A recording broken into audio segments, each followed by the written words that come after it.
a gente não se prolongar.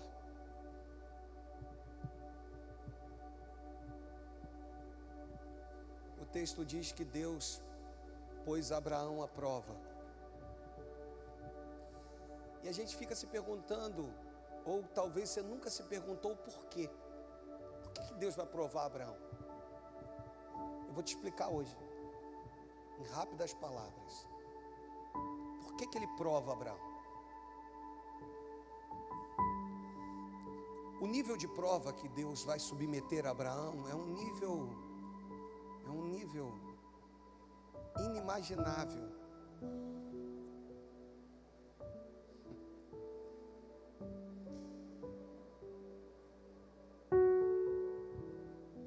No versículo de número 2,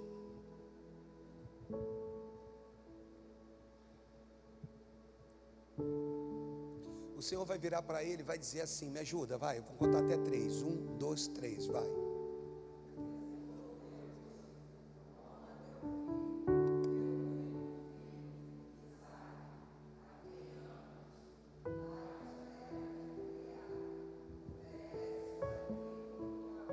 Vai até onde? Vai até...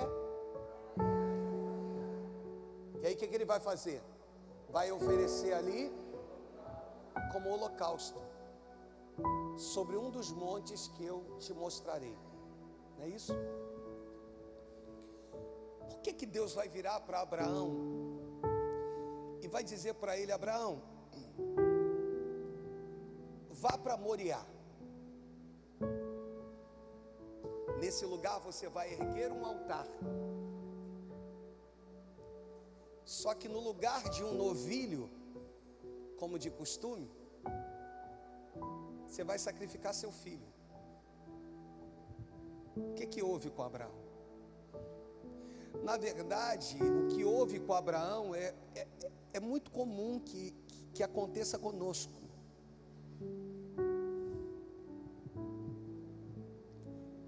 Por quê, pastor? Porque Abraão é tido como o homem que ergueu 7 altares. Quantos altares eu disse? 7. Tudo que acontecia, que Abraão olhava e dizia: isso aqui é significativo e vem da parte de Deus. O que ele fazia? Ele erguia um altar. O que ele fazia? Ele erguia um altar. E Abraão, assim como Isaac é conhecido como o homem que carrega lenha, um carregador de lenha, e um homem que abre poços, que desentulha poços, seu filho, Abraão é conhecido como o homem que ergue altares.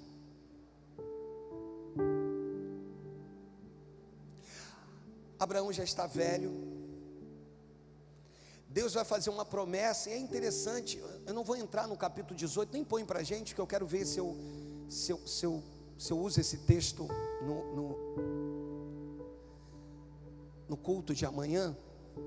Mas quando chega no capítulo 18, Abraão é interessante, porque quando Deus fala com Abraão e pede para que ele contemple as estrelas dos céus e tente contar a areia do mar, Abraão está dentro da tenda. Abraão está onde? Aí o Senhor vai precisar virar para ele e dizer: Abraão, sai da tua tenda. Quando chega no Gênesis, Kelly, 18, que ele não vai colocar para a gente, você vai ler em casa, Abraão já está do lado de fora da tenda.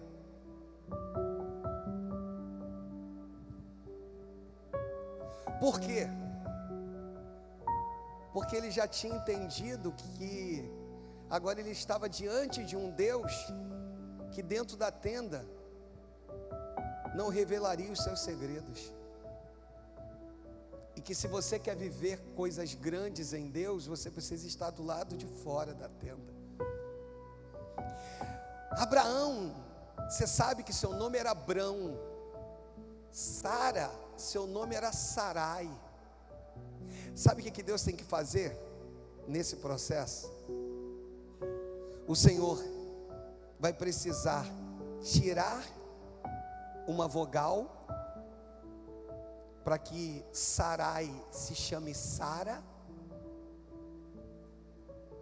e o Senhor vai precisar acrescentar uma vogal para que Abrão se chame Abraão. Qual é o grande significado disso? Que no processo, na geografia de mudança de território, Deus olha do alto e diz assim: ele precisa de algo mais, então eu preciso acrescentar algo. No caso dela, eu vou precisar tirar algo. O que Deus nos mostra? Que o nosso Deus, em meio a tantas coisas que a gente vive, Ele sabe o que precisa ser acrescentado na tua vida e o que precisa ser retirado da tua vida. Existem coisas que Deus precisa retirar de nós, e outras que Ele vai precisar acrescentar em nós. Então Ele pega a família patriarcal e diz assim: olha, Abraão, eu vou precisar acrescentar algumas coisas em você. Sarai, eu vou precisar tirar algumas coisas de você, porque vocês representarão, vocês serão pai de nações. E os meus filhos vão precisar entender que nos processos que eles caminharem comigo, vão existir coisas que eu, o Senhor, vou precisar retirar. Então Deus está virando para nós e está dizendo assim: pare de orar por coisas que Deus retirou, e passe a glorificar por coisas que Deus acrescentou.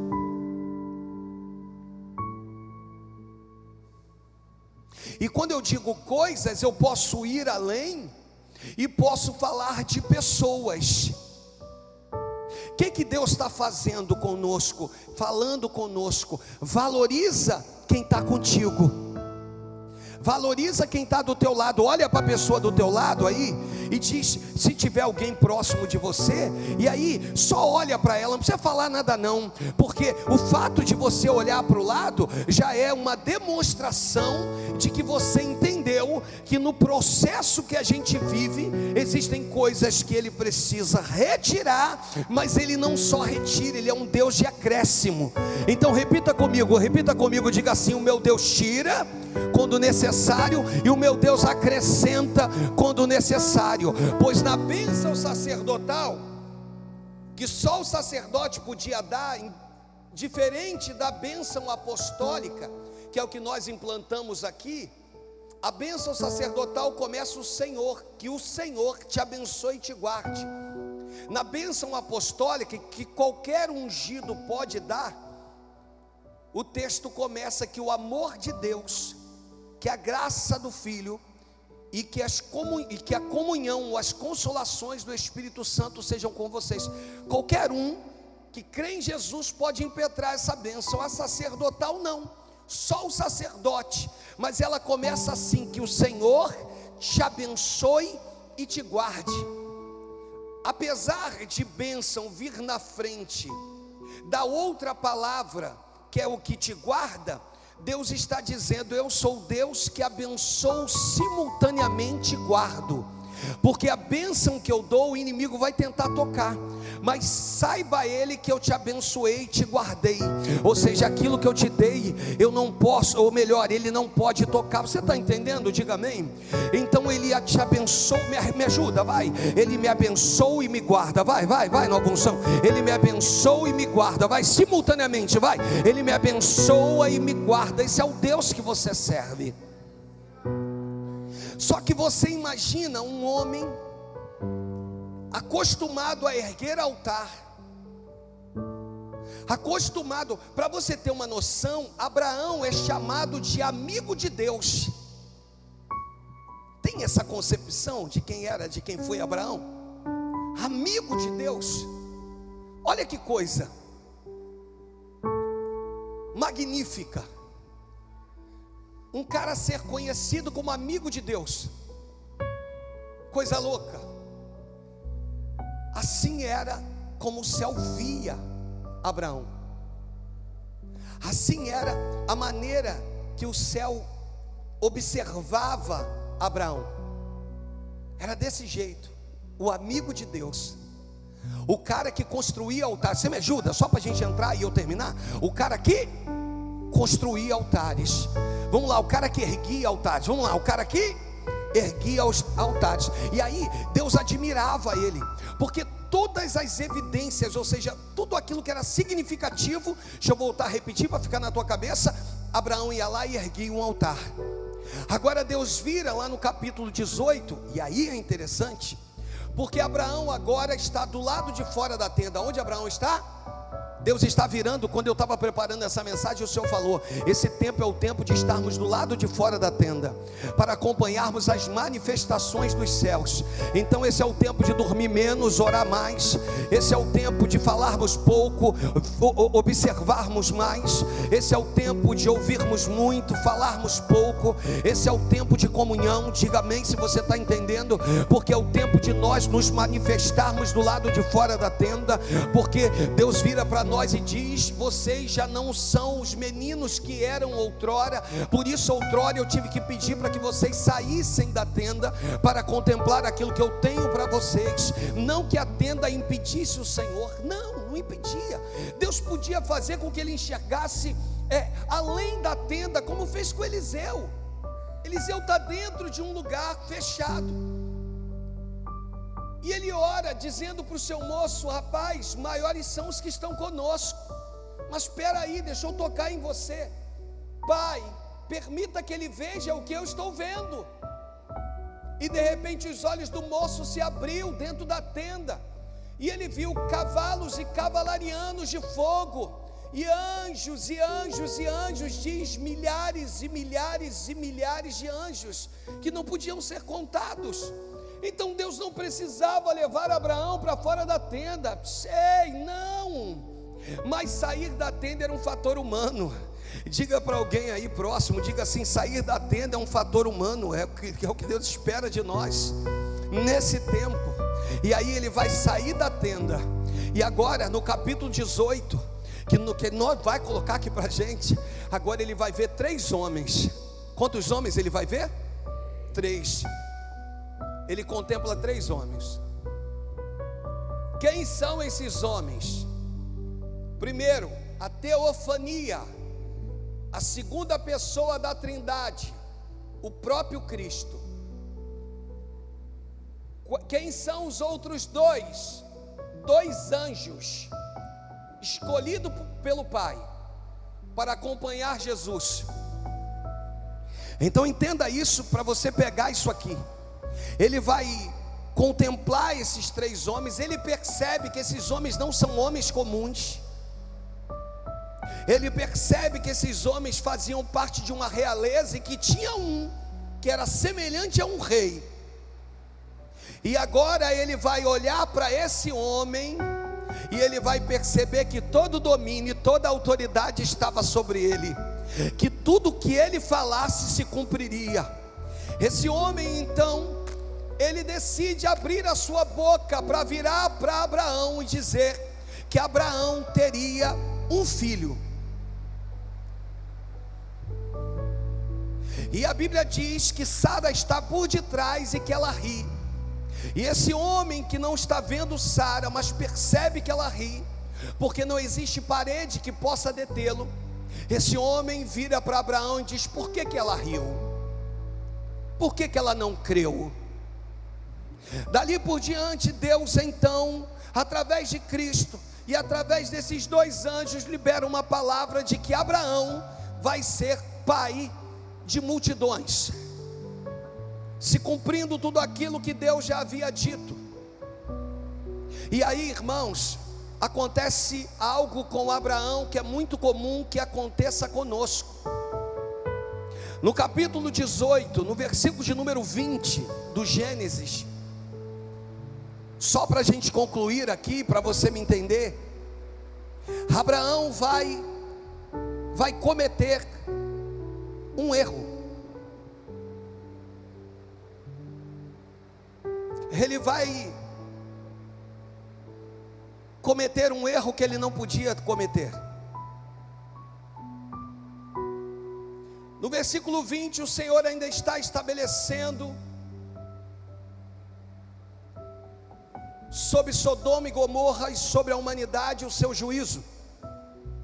No versículo de número 21, o texto diz,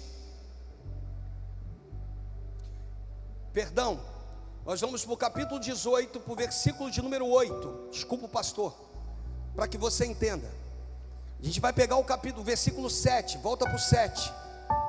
Isso. O texto diz que Abraão, por sua vez, correu ao gado, tomou um novilho, tenro e bom, e deu ao criado, que se apressou para preparar. Ele agora vai preparar um alimento. Tomou também a coalhada, o leite, um novilho, e mandara preparar, pôs tudo diante deles e permaneceu de pé. Olha que coisa legal. Quando ele contempla esses 3 homens, ele que está descansando, ele vai se levantar, e ele agora vai servir. E olha que Abraão tinha 300 servos à disposição dele. Só que quando ele começa a servir, o que eu quero começar a liberar para você, para encerrar, ele não serve sozinho. Quando ele começa a servir, que ele se levanta, ele vai até a sua esposa e diz assim: prepara um pão para esses homens, assa um pão. Logo depois, ele vai virar e vai dizer para os seus servos assim: ó, sacrifica um novilho aí, assa um novilho para eles. Ele vai virar para outros e vai dizer assim: ó, prepara a melhor coalhada, prepara o melhor leite para eles. O que Abraão entende aqui é que a aparição desses 3 homens não podia ser contemplada só por ele. Ou seja, ele estava disposto a servir. E o texto diz que nessa etapa Abraão tem 99 anos. E o texto vai dizer que Abraão vai correr. Ou seja, ele está em pleno movimento diante da bênção de Deus. E ele agora vai fazer com que a sua esposa sirva, os seus servos sirvam. Deixa eu liberar algo para a tua vida aqui, para você entender. Em meio a tudo isso, em meio ao caos, em meio às notícias desagradáveis, em meio a um ano problemático, em meio a um governo duvidoso, Deus está dizendo assim: eu chamei você, a sua casa e tudo que tu tem para me servir. O teu trabalho precisa me adorar, a tua casa precisa me adorar, você precisa me adorar. Esse é o tempo que Deus está nos separando para isso. Esse é o tempo que o Senhor está nos separando para dizer que se formos um em Cristo, cada um fazendo a sua função, não importa se você está assando a carne, não importa se você está com o leite, aqui junto com a coalhada, não importa se você está assando o pão, mas nós estamos servindo a um único Deus, a um único Senhor. Então ele está ensinando a sua casa, ele está dizendo: se nós nos apresentarmos diante dele com um alimento na mão, ele não vai nos dispensar de mãos vazias. Você pegou até aí? Você pode dar um glória a Deus aí no teu lugar? Só que ele vai cometer um erro. O maior sonho de Abraão era ser pai. Qual era o maior sonho de Abraão? Com Sarai. Esse era o maior sonho. Quando Isaac nasce, que Isaac vai ser desmamado, ao invés, olha para o pastor, estou terminando agora. Eu quero chamar o pastor Euclides, a gente pode terminar contigo, meu pastor? Pega aí no teu espírito.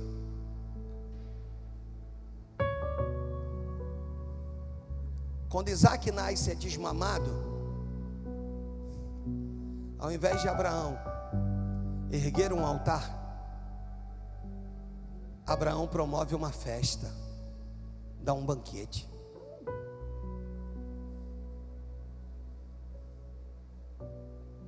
Estava tudo muito bem, né?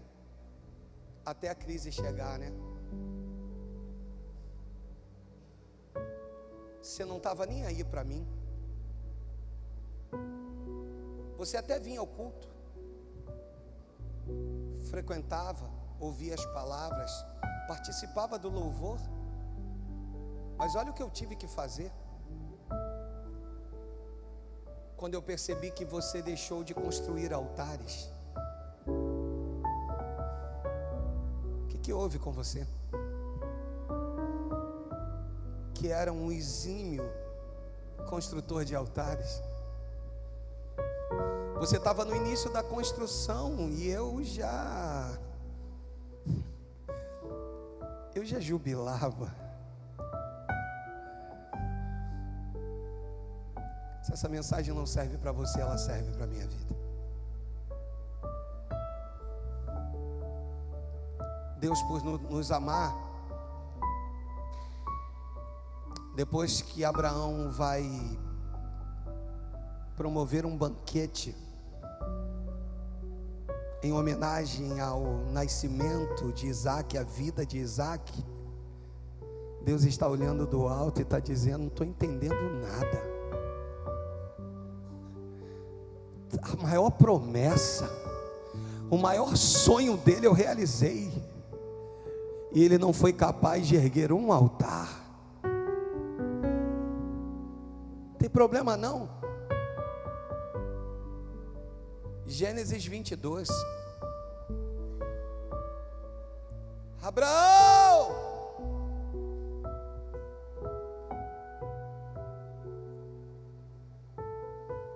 eis-me aqui, Senhor. Abraão, toma o teu filho,